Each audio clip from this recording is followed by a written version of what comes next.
I believe we're live, and I'm going to have cats coming through. Go on. So hi everybody, thank you for joining me, and you'll probably meet, this is Thea, and Peter Parker's around here somewhere, and this is Mohune, Isabella's dog. So I'm going to be reading chapter 1 just to give you a little feel for the book, so you can get a little feel for what it's about and how it begins. And so excuse me for messing up because I have never done this before, so I'm going to do my best. It feels much better in person, but I'm just going to pretend that I'm going to welcome you into my home and welcome you by the hot fireplace. Get all cozy. So the book is Isabella's Gate, as some of you may know already from me promoting my Kickstarter. I'm trying to raise money to print this book, make hardcovers of this book.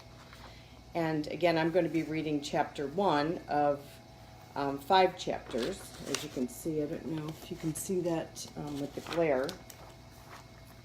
So chapter 1 is called Prelude, Margaret's Garden.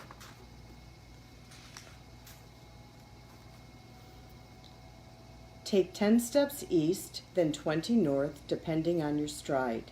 Through Penny Park and up Mott's Hill, then down the other side. Around the curve shaped like an S till the road ends in a T. Across the bridge at Miners Creek, just past the chestnut tree. Of course the way is different if you're coming from the north, or from the west side of Mott's Hill, or from South Main and 4th. Whichever way you choose to take, however you map your plan, you'll see that house near Miners Creek from where this all began.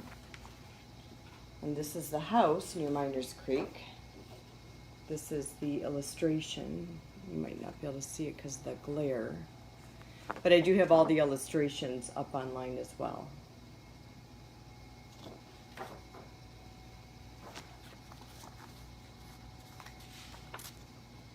Once upon a garden stream came a yellow-haired girl in blue. Her name, Isabella, she stood just 4'2". Every day she'd walk that way, with a dog leashed at her side. And while she walked, she'd dream of things, of places far and wide. Isabella would walk until the paved road turned to stone. She would not step beyond that point, but her eyes have dared to roam. Her eyes have seen the orange house, each crack down every wall. Her eyes have seen some other things she can't always recall. And this is Isabella walking past Margaret's house. And if you can see, Margaret appears to be watering rocks. We'll find out why. For in that big old orange house lives a woman with blue hair. She's lived there for 100 years. Her name is Margaret Rose O'Hare. Margaret wears an apron of handmade patchwork quilt. It represents her family tree, much like her father's kilt. She wears her red galoshes in sunshine, rain, or snow. Straight from her bed into her boots, that's where her feet first go. Every day at sunrise, when Margaret drinks her tea, she eyes her garden flower to flower to see what's new to see. She sings out to her tulips, she calls out to her mums. She dances with a watering can around a tree of plums. Wake, my dew-covered lovelies, shake the droplets from your eyes. A brand new day has been made for us, let's try it on for size. Around and round she flutters, a butterfly in flight, through daisies and through marigolds, unto her heart's delight. Margaret loves her garden, she tends to it with care. She pays no mind to passers-by who say it isn't there.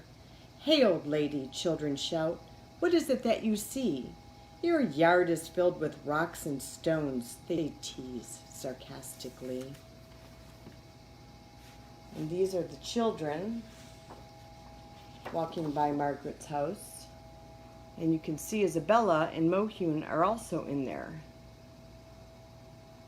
And again, these are online, and I will post these after as well, just to kind of help you understand. Margaret turns and smiles at the children near her gate. Then she hugs a sunflower as if it were her mate.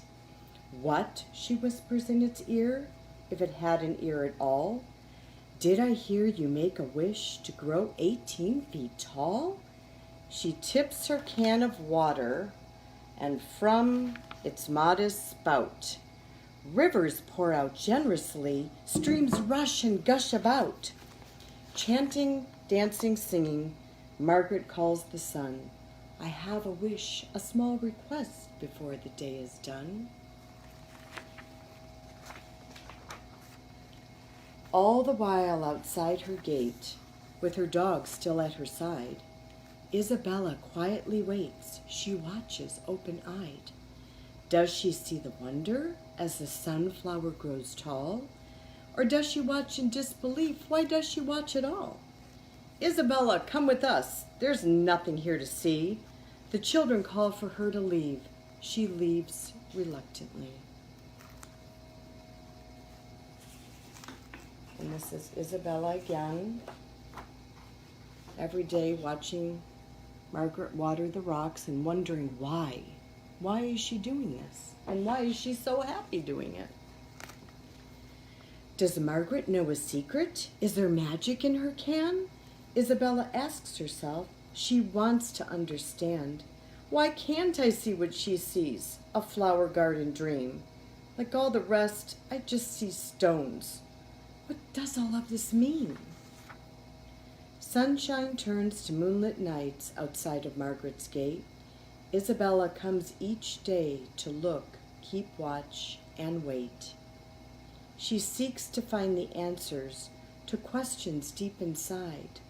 Why can't I see what the flowers grow? I've tried and tried and tried.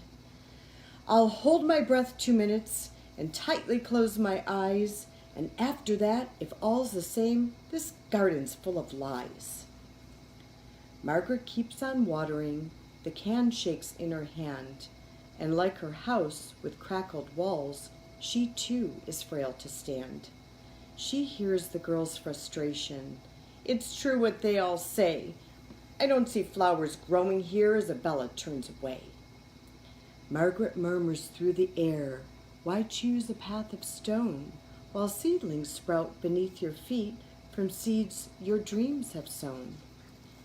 What happens to my dreams each night? Do they turn to dust?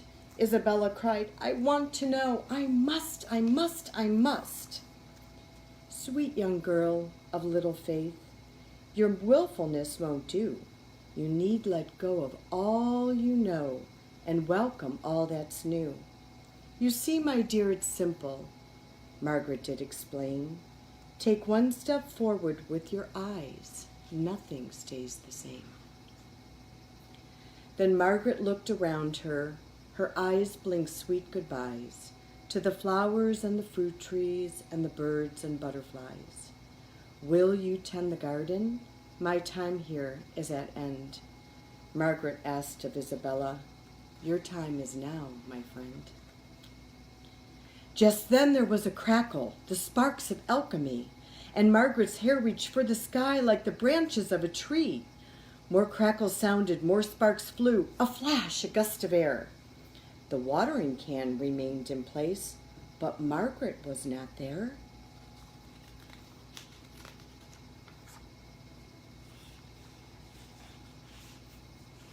And that's when her hair reached for the sky. Then something strange did happen to Isabella's eyes. The gate before her came alive, much to her surprise. Briefly in that moment, a rainbow crossed the gate. Little Isabella did herself illuminate. And in that one brief moment, her heart bloomed like a rose. Her eyes could see the flowers now, rose and rose and rose. She stood there in amazement. She did not turn away. Even when the children called, come on with us, let's play. A shadow grew behind her, while in front a light did shine. Isabella stood in awe of something most divine. And this is Isabella standing in front of the light of something most divine as the gate opened for her and she could see the flowers. What wonders do await her should she enter through that gate? Will she tend the garden now? What dream will she create? And that's the end of chapter 1.